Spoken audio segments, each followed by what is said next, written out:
चलिए सबका साथ सबका विकास बोले तो हम समझे रिजर्वेशन मिलेगा मुसलमानों को, तो बोले नहीं नहीं देंगे आपको। अरे कोर्ट बोल दिया ना, बम्बई हाई कोर्ट बोला दे दो हमको, तो उन्होंने बोल दिए देखेंगे बाद में। अब मराठा लोग निकले हैं रिजर्वेशन के लिए, हम उनके खिलाफ नहीं है, आप निकालो, दो उनको भी दो, हमारे को भी दो, उनको दिए तो हमारे को भी दो। उन्होंने मोटरसाइकिल भी अपना गाड़ियों में बेहतरीन अपना एजुकेशन कर रहे हैं, हम तो रोड पे नहीं निकले ना, अभी निकलना क्या?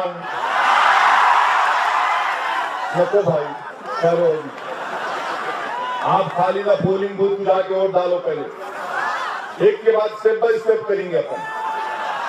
पहले ये सबको हटाएंगे कचरे को, परफेक्ट को खूबसूरत बनाएंगे।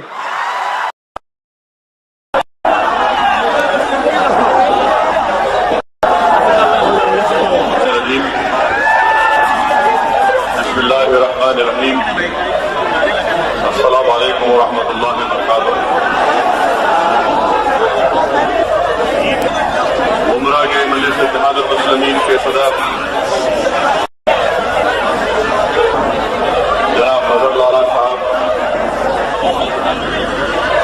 मुंबई के मजलिस इत्तेहादुल मुस्लिमीन के सदर कंवर भाई साहब का, शब्बीर साहब का, वसीम सैयद का और नासिर पठान साहब का शुक्रिया अदा करता हूँ।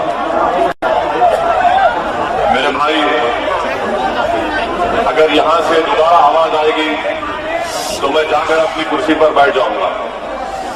मैं आप लोगों से मुखातिब हूं, यहां से आवाज नहीं आएगी, वरना मैं जाकर बैठ जाऊंगा, जलसा नहीं होगा।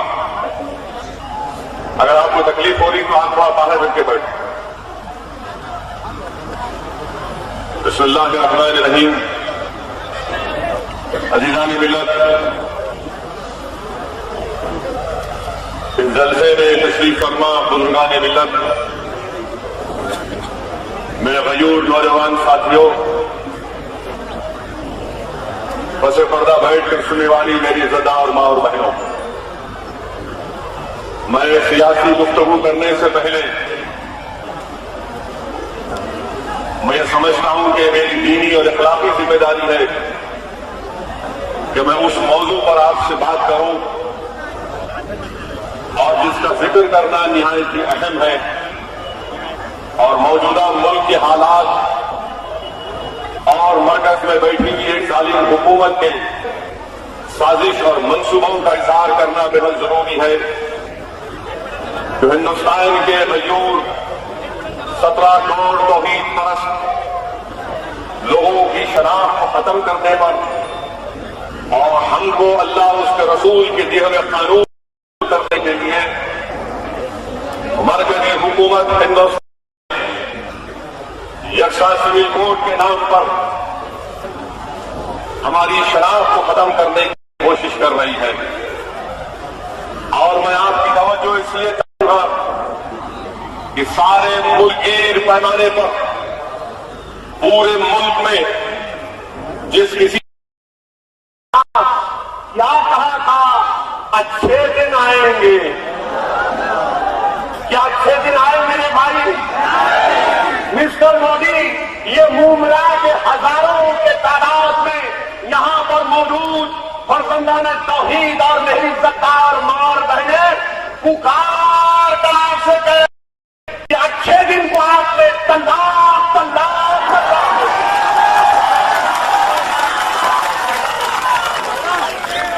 अब जवाब दो इसका। तुम मेरे साथ नहीं है तो मैं अकेले जाने वाला हूं। बैठो 540 के लोकसभा में एक ही चूम रही, कोई साथ नहीं है।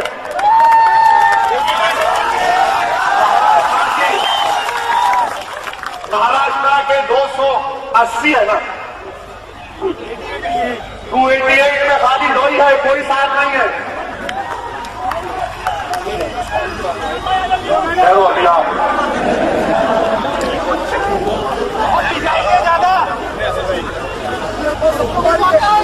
मेरे भाई,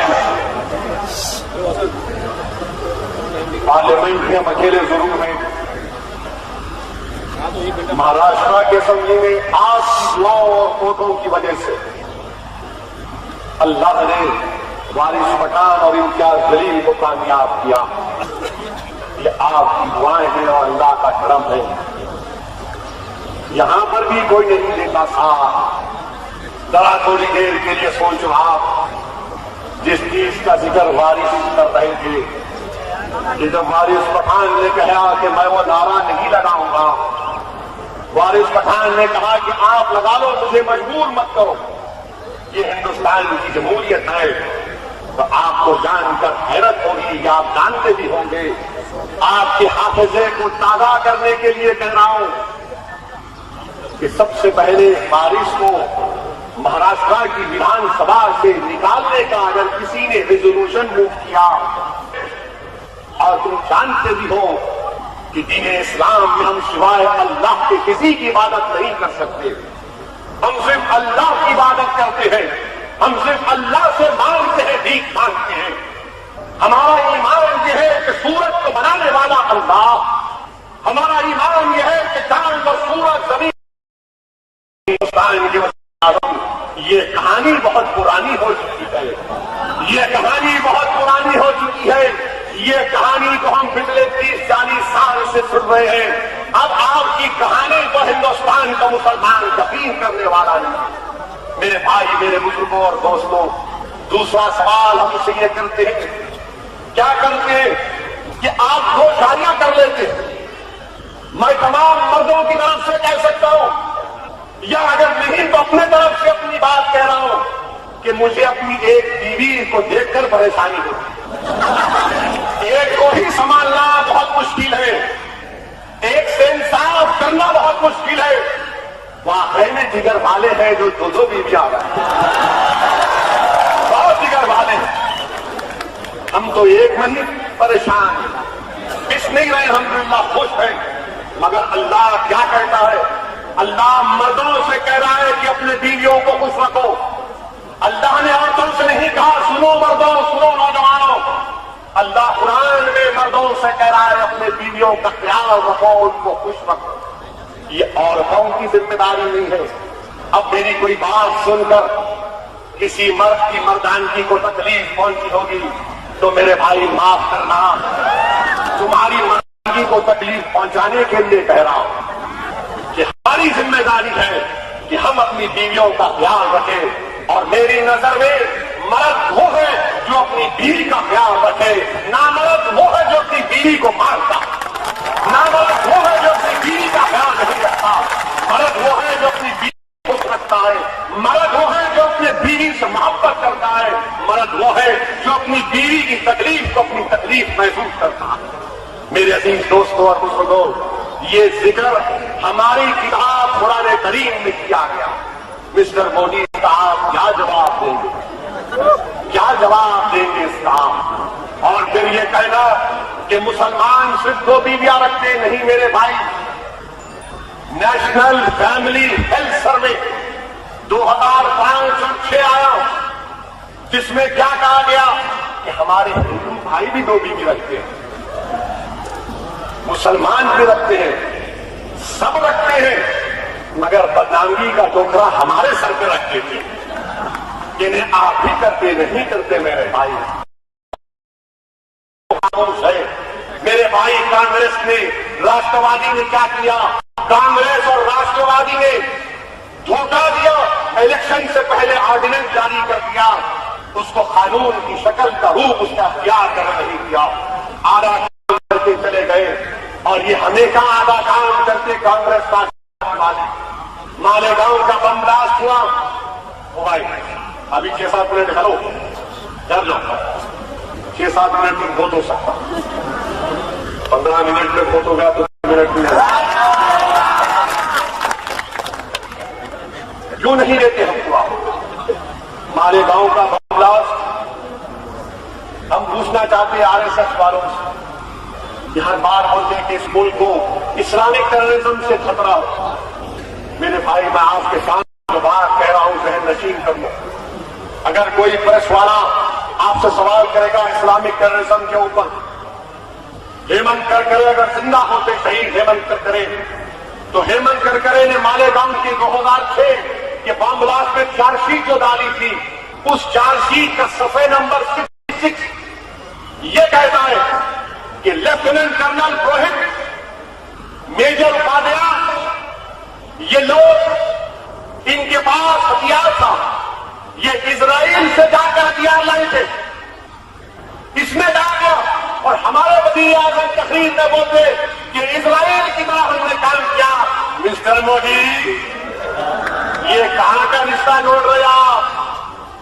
कर्नल उपाध्याय तो बोला है इजराइल कि इजरायली हुकूमत ने हथियार देने का वादा किया, इजरायली हुकूमत ने इनको वहां पर दफ्तर देने का वादा किया। ये मेरे अल्फाज हेमंत करकरे की फाइल करदा चार्जशीट में पेज नंबर 66 में कहा गया। और फिर हिमायत बेग का केस आपके सामने है। हिमायत बेग को सजा जरूर हुई, मगर जर्मन बेकरी में नहीं हुई। हिमायत बेग के पास जो निकला वो बेकरी के लिए नहीं इस्तेमाल हुआ। मेरे अजीज दोस्तों और बुजुर्गों, हिंदुस्तान के हालात और वक्त का तकाजा यह है कि मुत्तहिद हो जाओ मेरे भाई। हम अपने अपने मकसद पर चल सकते हैं, हम बरेलवी हो सकते हैं, देवबंदी हो सकते हैं, सलाफी हो सकते हैं, शिया हो गए, मगर मेरे भाई हम मुसलमान भी तो हैं। मुत्तहिद हो जाओ। दलितों को अपने साथ देना पड़ेगा। ये दलित पिछड़े अच्छा क्यों लेकर गए वहां पे मार्केट? इसलिए अफाफ में रेजिडेंशियल कॉम्प्लेक्स के बिल्डरों से बातचीत हो गई थी। आप लोग क्या बोलते हैं मुंबई की जमान में? मांडवाली हो गई। भाई भी अच्छा बोल रहा हूं भाई, वेरी गुड, वो कर लिए थे। तीसरी बात, पानी के बारे में बोल दिया। सूरेज प्लांट का कनेक्शन नहीं दे रहे, ये कौन करेगा मेरे भाई?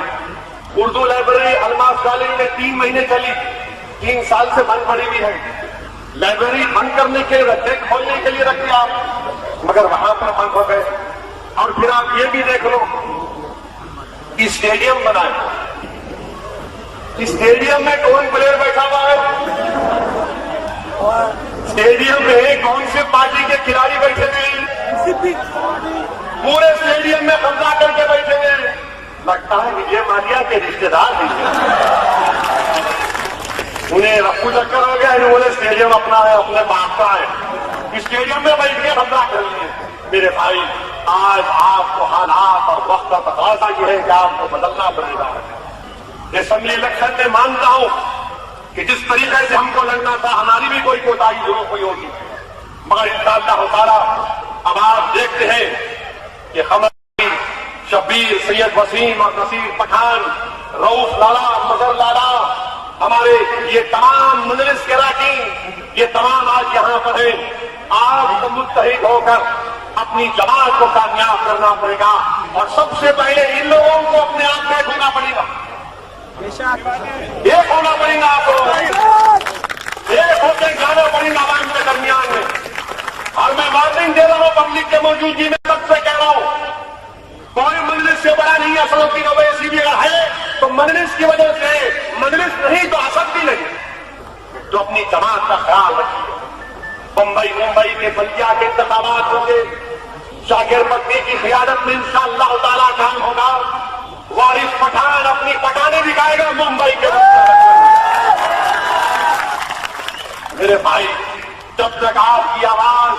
बहवानी असेंबली में नहीं होगी, आना म्युनिसिपल कॉर्पोरेशन में नहीं होगी, मुंबई के बल्दिया में नहीं होगी, भिवंडी के बल्दिया में नहीं होगी, तो हमारे मसाइल हल होने वाले नहीं है मेरे भाई।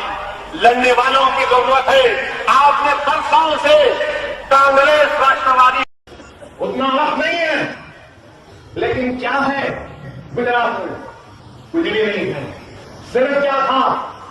हिंदुस्तानियों को लड़ाया, हिंदुस्तानियों को कटाया, हिंदुस्तानियों की इस्मत को लुटाया, हिंदुस्तानियों की इस्मत को लूटता हुआ खामोश तमाशाई बनकर देखा। चीफ मिनिस्टर की ताकत कितनी ताकत थी, इसके अलावा और क्या? और आज क्या कहता है? आज वजीर आजम हिंदुस्तान कहते हैं मेरे अमीर भाई को मारने से पहले मुझे गोली मार दो।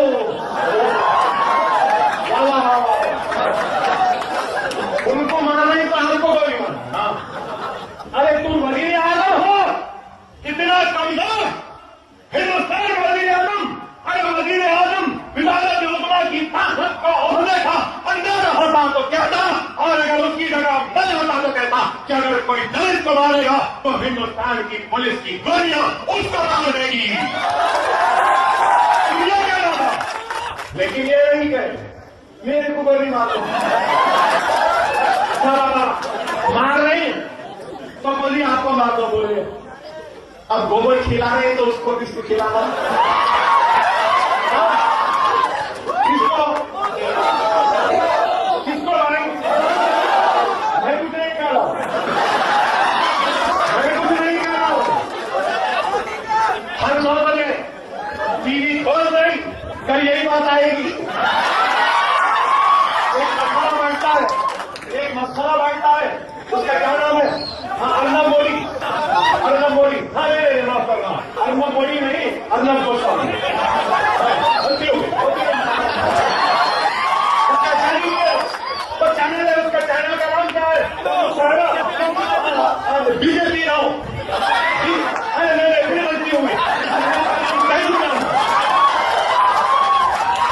बोलेगा मस्करा कर देगा, बोलेगा ऐसा बोले वैसा बोले, तो आपको है। क्या है?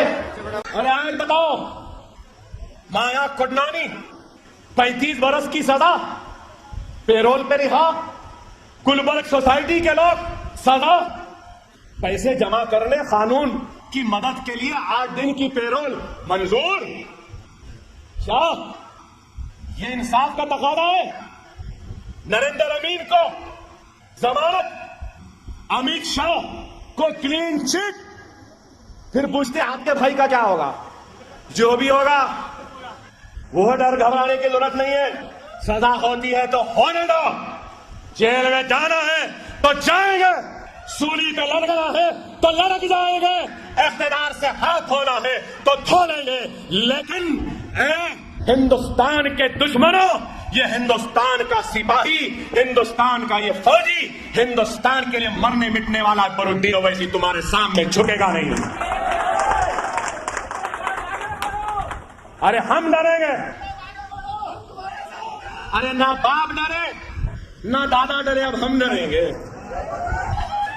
अरे तुम तो भी मौत को नहीं देखे बाबा।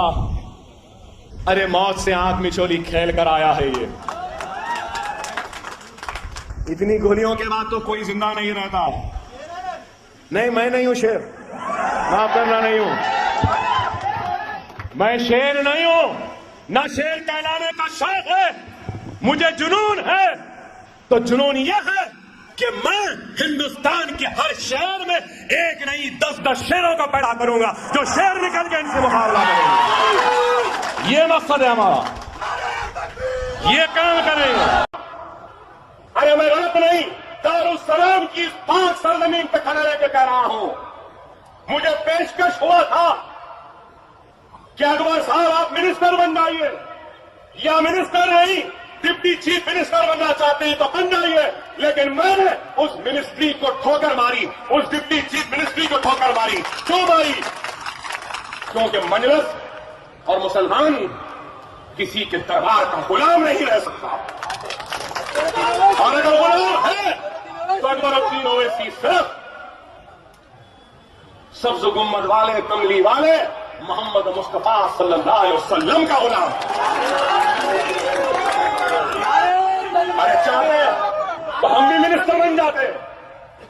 हिंदुस्तान की होम मिनिस्ट्री का पेशकश किया गया था। किसको? पाशा फादरी साहब हैं। क्या सालार को हिंदुस्तान के होम मिनिस्ट्री का पेशकश नहीं हुआ था वीपी सिंह के दौर में? अरे वो तो सालार इनकार करे तो उसके बाद मुफ्ती सईद बने थे वजीर दाखिला। अरे ये तारीख है मजलिस की। हम इख्तियार के पीछे भागने दौड़ने वाले नहीं हैं। हम इख्तियार की आंखों में आंख मिलाकर बेबाकी के साथ मुसलमानों के मसाइल की तर्जुमानी करने वाले जवाब मर्दों की जवाब का नाम मजलिस है।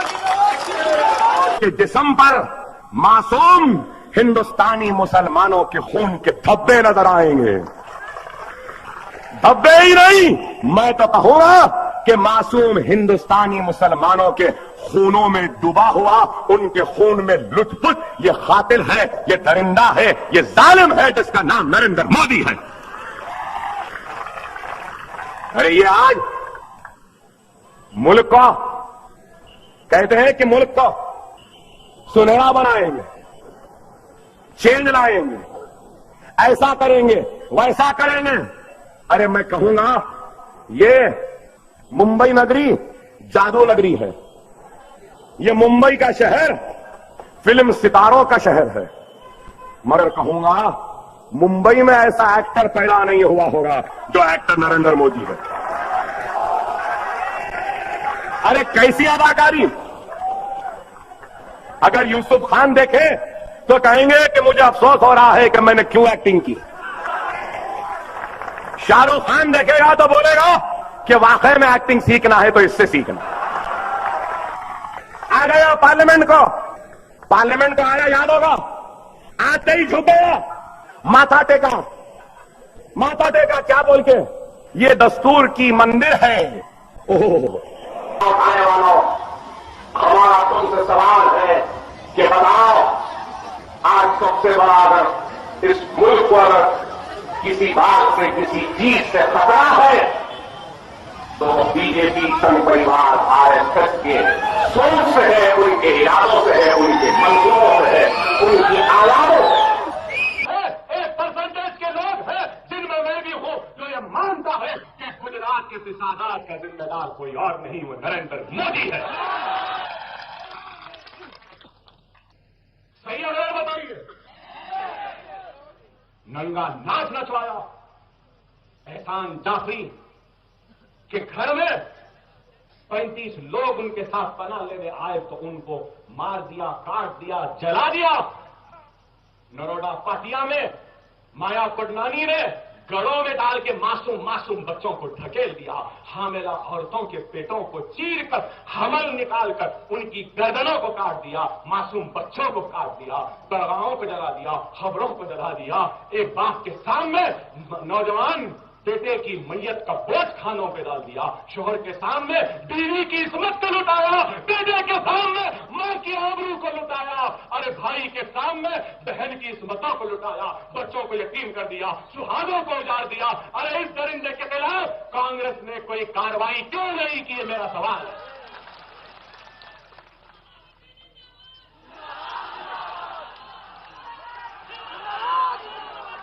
अरे मेरी आंख रोती है।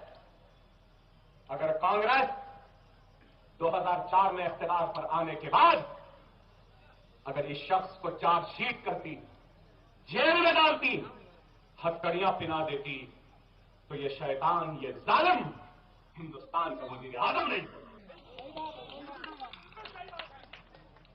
बाबरी मस्जिद से ये क्या है? को मारने की इजाजत दी जाती है ना, सरपंच से परमिट लेना होता है। सरपंच से परमिट लेना, स्टैंप लगाना और नीलगाय को मार सकते। मैंने पूछा क्यों दे रहे इजाजत? शिकार तो बैन है ना, तो बोले नहीं अकबर साहब, ये नीलगाय पूरे गांवों में, जंगलों में खेतों को खा जा रही, चल रही, रात में वहां से जाके पूरी फसल को तबाह कर दे। नीलगाय के लिए परमिट मिलेंगे।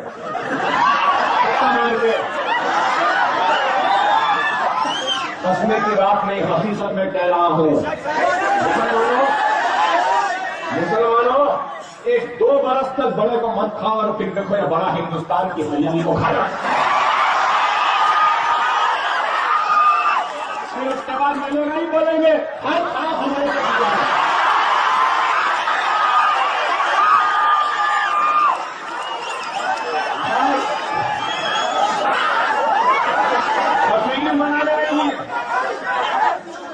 हैदराबाद में भी एक अजीब माहौल था, यहाँ पे नहीं बेचना, वहाँ पे नहीं बेचना, उधर नहीं करना, इधर नहीं करना, वैसा नहीं करना, ऐसा नहीं। परसों से खाते हुए आए हैं, खाते नहीं है।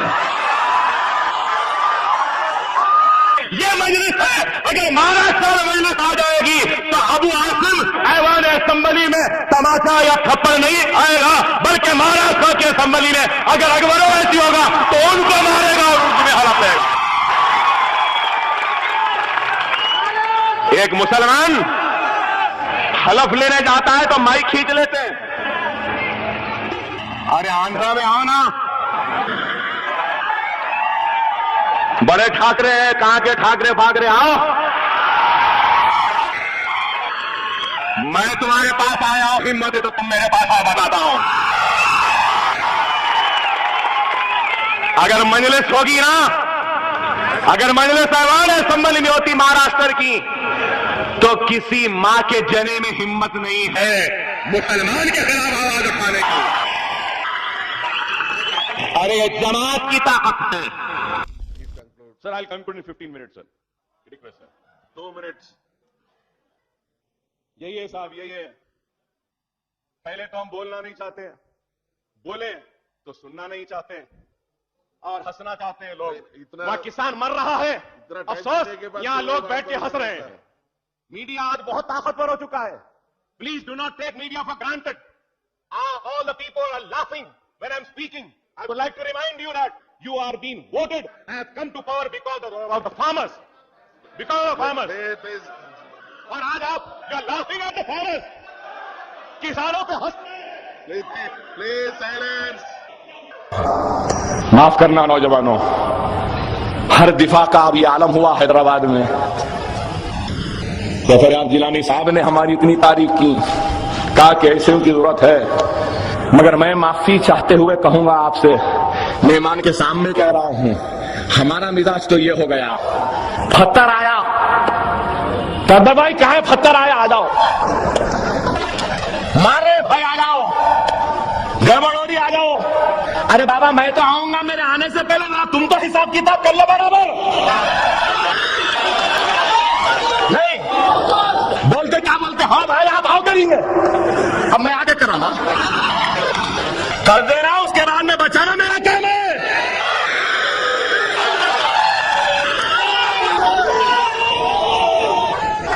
अरे यूसुफ अलैहिस्सलाम की सुन्नत है, जेल डरते क्यों हो? जेल में नहीं गए क्या? हम यतीम यसीर हैं, हमारी हाल नहीं, औलाद नहीं, हमारे बच्चे नहीं, हमारी मां नहीं, हमारे बाप नहीं थे क्या? हमारा खानदान नहीं? अरे मुसलमानों, तुम मुसलमान हो, तुम मुसलमान हो। अल्लाह की राह में जो शहीद होता है उसको जन्नतों में जन्नत सबसे अफजल जन्नत मिलती है। हम मरने तैयार है, मिटने तैयार है, लेकिन खुदा की कसम झुकने तैयार नहीं है, क्योंकि यह सर सिर्फ अल्लाह की बारगाह में झुकता है और किसी के सामने नहीं झुकता। यह हाथ अल्लाह से मांगते हैं, किसी से नहीं मांगते। अगर आज कोई ये कह रहा है कि सेक्युलरिज्म के वोटों को बांटने आए, तो नहीं, हम किसी को बांटने नहीं आए हैं, हम अपना हक लेने आए हैं। और कोई कहता है कि अकबरुद्दीन ओवैसी ऐसा बोलता है वैसा बोलता है, तो क्या करूं मेरे भाई, कैसा बोलूं? कोई तमाशा मारने आए तो क्या गाल दे दूं क्या गाल? नहीं मेरे भाई, ये तमाशा मारने आए तो एक गाल दिए तो दूसरा गाल देना, मार लो मेरे भाई और मार लो। नहीं भाई, हम ऐसे नहीं हैं, ऐसे होते तो इतनी दूर नहीं आते थे। मैं गोलियां खाया 3, 40 सवार ऐसा पेट पे बैठ के मारे, ये हाथ पे मारे 50 मरतबा, ये गुर्दा पे गोली लगी, पेशाब की थैली फट गई, ये फसली टूट गई, अंतड़ियां फट गए, अभी भी लोग बोले अकबर साहब क्यों जा रहे हैं? तो मैंने कहा मैं इसलिए जा रहा हूं क्योंकि मैं बंबई के मुसलमानों के दरमियान में जाकर उनके हक के लिए लड़कर उनके राह में शहीद होने के लिए आया था।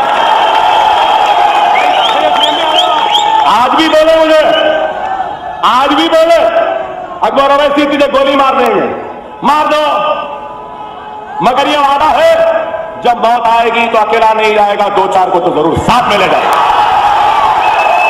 मौत तो हयात अल्लाह के हाथ है। ऐ मारने वालों, ऐ बोलने वालों, 60 बरस से तुम बोलते रहे, हम सुनते रहे, तुम हमको गूंगे बहरे समझे। अब वो दिन गए जब तुम बोलते थे हम सुनते थे, अब हमारा दिन शुरू हुआ है, हम बोलेंगे तुमको सुनना पड़ेगा। जरा थोड़ा सा बोले तो हिंदुस्तान हिल गया। अरे अभी बहुत बोलना है, इब्तिदाई इश्क है, आगे आगे देखो होता है क्या। मैं हार के लिए या जीत के लिए नहीं आया हूं, मैं मुसलमानों की इज्जत के लिए, वक़ार के लिए, शान के लिए, शौकत के लिए, इंसाफ के लिए, उनके बच्चों को छुड़ाने के लिए, उनको 2000 करोड़ दिलाने के लिए, उनकी जिंदगियों में खुशहाली लाने के लिए, और वक्त पड़े तो मुसलमानों को पीछा रखकर सबसे सामने रहकर अपने सीने और सर पे गोली खाने के लिए आया। अरे ये कौन है?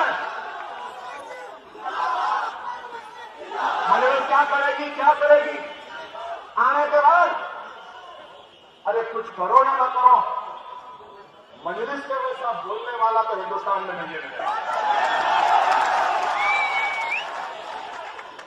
60 बरस से तुम बोलते रहे, 60 बरस तुम बोलते रहे, हम सुनते रहे, एक मरतबा थोड़ा क्या बोले बोले हाँ। इतना एक है, संघ परिवार बीजेपी आरएसएस शिवसेना अभी तो शुरू हुआ है बाबा, अभी बहुत बोलना है। देखते हैं तुमको बोलने की हिम्मत ज्यादा है या हमको बोलने की, देख लेंगे। हमें छेड़ो नहीं, योगी आदित्यनाथ और इंतजारिया, हमको छेड़ो नहीं, याद रखो हम किसी को छेड़ते नहीं हैं, जब कोई हमको छेड़ता है तो हम उसको छोड़ के भी नहीं देते। एक कहना है हमारे बाजे की बात में फिक्र करो। ऐ कांग्रेस वालों, बेचारे राहुल की उम्र बढ़ रही है, पहले उसका बाजा बजाओ, पहले उसका बजाओ। अरे अब नहीं तो कब करेगा भाई? वक्त जा रहा है, उम्र बढ़ रही है। दिग्विजय सिंह साहब, आइंदा आए तो खाली हाथ मत जाओ, पंजेरी लेकर जाओ। अरे हमारे मुंह मत लगो,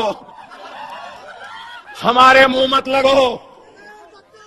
ऐसा अल्फाज की आतिशनुमाई करूंगा कि खुदा की कसम दिवाली के पटाखों की आतिशबाजी भी कम दिखेगी मेरी आतिशनुमाई के सामने। हाय मजलिस का ललकारने आए हो, चंद जर खरीद गुलामों को लेकर, गद्दारों को लेकर। ऐ गद्दाराने मजलिस सुन लो, जिस किसी ने मजलिस से गद्दारी की, गुमनामी की घाटियों में आवारा की तरह घूमने पे मजबूर हुए और बेनाम हो गए और उसी तरीके से मर गए। अगर तुमको दिखाई नहीं देता तो चंद्रायन गुट्टे की गलियों में घूम कर देख लो। अरे जो चाहे बोल रहे, जो चाहे हमको बोल रहे, पाकिस्तान चले जाओ, बीफ खाए, वो खाए। हाँ मैं खाता हूं बीफ, क्या करते बताओ? मैं खाता हूं, खाता रहूंगा। पहले भी कहा, फिर कह रहा हूं, मजे में कॉम्प्रोमाइज नहीं कर सकता। जब तक ये जबड़े के अंदर गोश्त नहीं रहा, निवाला हल्लक से नीचे नहीं जा सकता। रमजान में हलीम हमारे से ज्यादा कौन खाते? और क्या बोल के खाते? बीवी भेज रही है, खा के आओ बोल के। और गया, तुम बाउंसर डालते थे, उधर से एक नो बॉल डालते थे, इन स्विंग आउट स्विंग करते थे। नहीं भाई, 2020 के एक्सपर्ट हम हो गए। एक विकेट गिराते ही 3-3 गिरा रहे हैं, 3-3 गिरते ही 10-10 गिर जा रहे हैं। इस वास्ते तो ताकत है ना।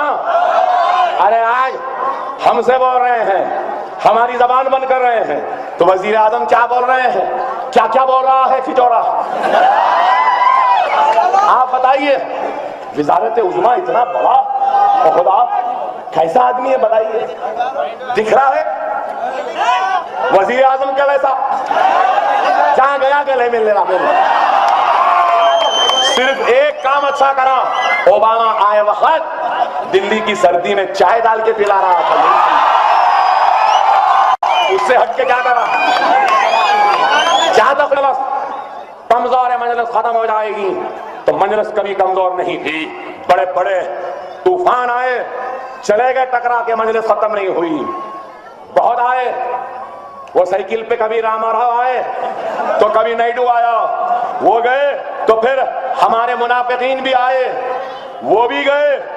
उनके बाद कम्युनिस्ट लाल झंडे लेकर भी आई, वो भी गए। अब ये आए हैं तो आए हैं, वैसे ही जाएंगे। लेकिन ये ना समझो कि हम कमजोर हैं, हालात का मुकाबला नहीं कर सकते। अरे हम हालात का मुकाबला कर सकते हैं। बीजेपी से मुकाबला हम कर रहे हैं और हम ही करेंगे। अरे आज बता है कांग्रेसी गुलामों, इंदिरा गांधी दारुसलाम को आई थी, मजलिस गांधी भवन को नहीं गई। दारुसलाम की चौखट की धूल चाटने पर मजबूर इंदिरा गांधी हुई थी। लिख लो मेरी बात को, खुदा की कसम, अकबरुद्दीन ऐसी, ये सोनिया गांधी, ये राहुल गांधी, ये जितने भी गांधियां, उनके गुलाम जितने भी हैं, उनको दोबारा दारुसलाम की चौखट पे जबान को चाटने पर मजबूर कर दूंगा। अब इनको मैं नहीं छोड़ने वाला। असद साहब की जरूरत नहीं है, पूरा हिंदुस्तान में इनका पीछा मैं करूंगा, ताक़ुब मैं करूंगा। बड़ी धूम से नरेंद्र मोदी के साथ इस कांग्रेस का जनाजा भी उठाऊंगा।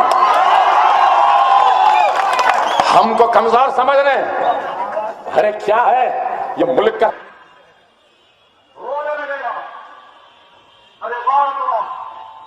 और आज कई लोग मुझसे सवाल करते हैं, पूछते हैं कि अकबर साहब ऐसा आदमी वज़ीर आज़म बन गया, गुजरात में इसके नाक के नीचे इज्जतें लुटी, इस्मतें लुटी, बच्चे यतीम हुए, बूढ़े बाप के खानों पर नौजवान बेटों के जनाजों का मजा आ गया, बस्तियां आग की ढेर में तब्दील हो गई।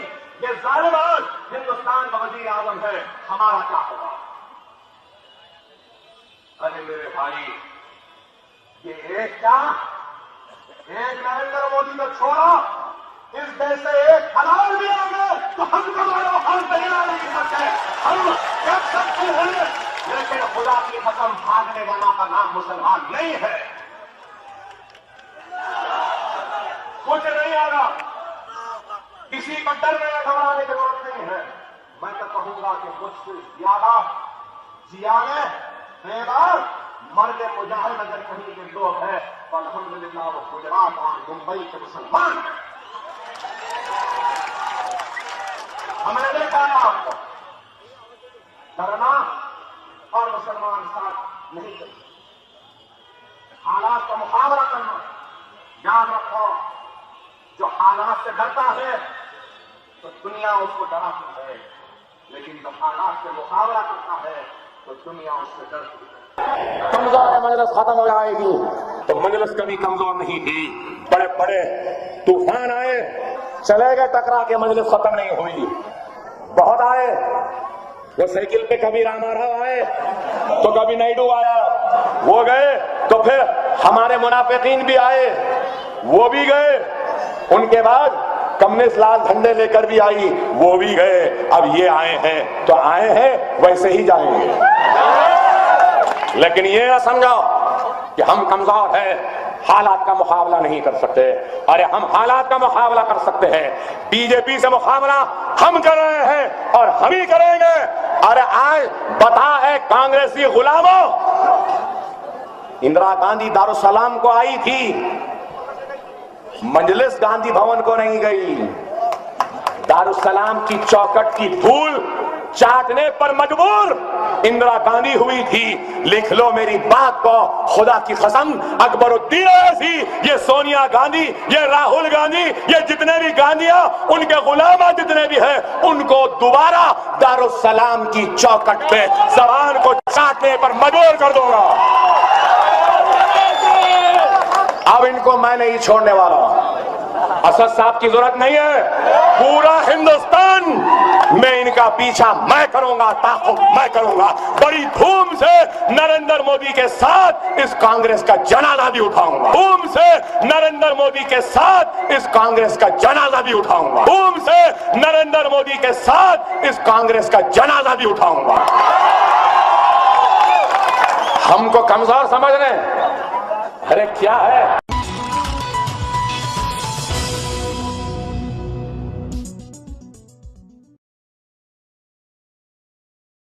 Hey everyone, so today I will be reacting to some different kind of videos. I only do these reaction videos because you guys request me to do it. If you don't like these different kind of reactions other than the trailer ones, then please let me know in the comments and I will stop doing them.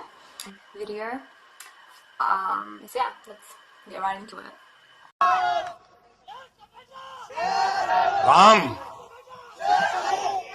Ramchandra ji यहां पैदा हुए, वहां पैदा हुए। अकबर ओवैसी बोले तो बोलेंगे Akbar Owaisi communal है, मैं कुछ बोलूं तो बोलेंगे कम्युनल है। राम जेठमलानी क्या बोला साहब? क्या बोला? उन्हें बोला कि ये हिंदुइज्म है ही नहीं, राम था ही नहीं। मैंने बोल रहा हूं, राम जेठमलानी बोला राम था ही नहीं बोला, और बोला कि सबसे गंदा आदमी जो औरतों का एहतराम नहीं करता वो राम था बोला। मैंने बोला, ये राम जेठमलानी बोला। उन्हें बोला तो कुछ नहीं, मैं बोला तो केस बुक कर दो बोलेंगे। लेकिन अकबर ओवैसी भी बोलने से डरता नहीं है। अयोध्या में 3 मनाजिर है जहां के लोग बोलते राम यहां पैदा हुए, राम यहां पैदा हुए, राम यहां पैदा हुए। और फिर हरियाणा में कौशल्यापुरम है। कौशल्यापुरम सुनो जरा बच्चों, हरियाणा में कौशल्यापुरम है। वहां के लोग बोलते हैं कि हिंदुस्तान में हिंदुस्तानी तहजीब है, रिवायत है कि एक औरत अपने पहले बच्चे को जन्म देने से पहले मैके को जाती है और मैके में जन्म देती है। हमारे पास भी अरे पहला बच्चा है, आ जाओ बोल के घर में बुलाते हैं। है भाई, है एक हिंदुस्तानी तहजीब है, हिंदुस्तानी तहजीब है। इसी तरीके से हरियाणा कौशल्यापुरम के लोग बोलते हैं कि कौशल्या वहां की थी। कौन कौशल्या? राम की मां, दशरथ की बीवी। और वहां के लोग बोलते हैं कि कौशल्या हिंदू तहजीब के हिसाब से मैके को आई थी हरियाणा को कौशल्यापुरम में, और राम वहां पैदा हुए। 3 पुजारियां बोल रहे हैं अयोध्या में, यहाँ। अरे अडवाणी, वाजपेयी, उमा भारती, मोदी, बता आखिर राम की मां कहां गई, किधर जन्म ली?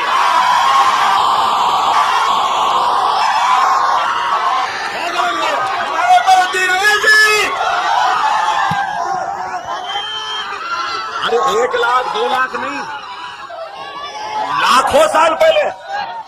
कितने? 15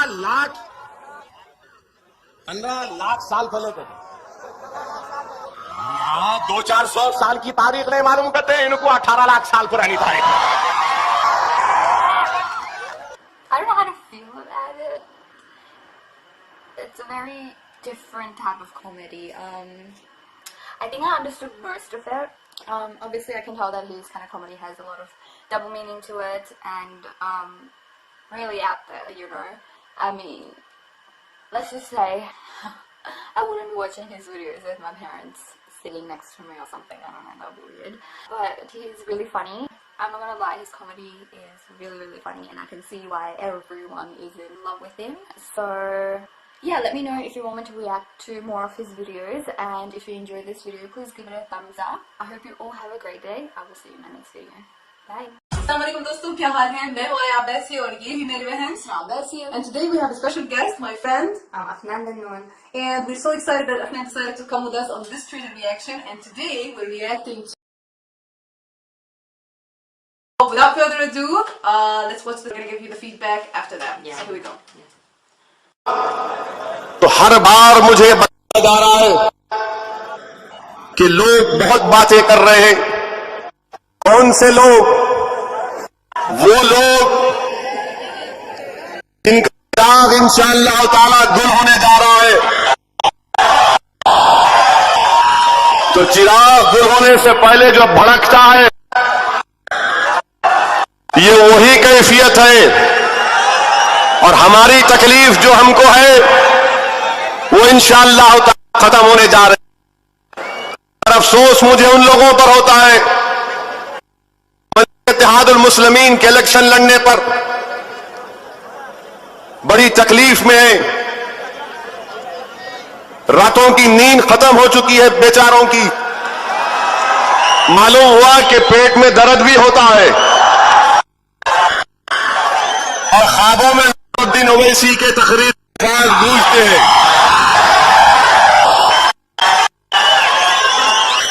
तो मैं इनकी कैफियत में, इस परेशानी की कैफियत में और इजाफा करने के लिए आया हूं।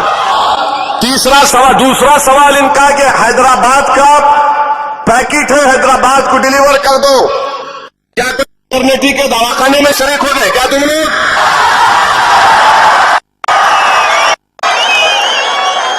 डिलीवर करो। अगर मैं बोलना शुरू करूंगा ना, तुम्हारे बड़े बड़े लीडर जो दिल्ली में बैठे हुए हैं, मैं हैदराबाद का जरूर हूं मगर इन इंडिया हूं, समझे? और बोलो नहीं, 19 दिन बोलेंगे इंशाअल्लाह। समझो, छेड़ना नहीं हमको, छेड़े तो छोड़ देने हम किसको भी। तीसरी बात ये, एक और बात सुन लो आप, आमद हो रही है एक स्टोरी की।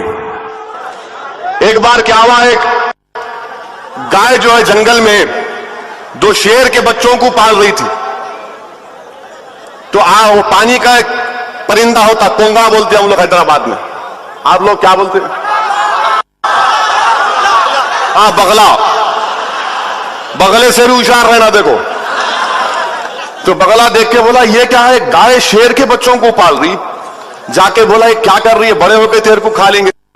गाय बोली, नहीं नहीं, मैं एहसान कर रही हूं लोगों पे, और एहसान करना अच्छा है। बगला बोला, उफ, वो क्या इंसानियत है भाई, क्या हमदर्दी है।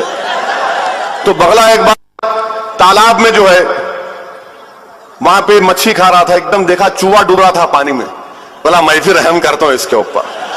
फौरन चूहे को उठाया, साहिल पे लेके गया। चूहा पानी में भीग गया था।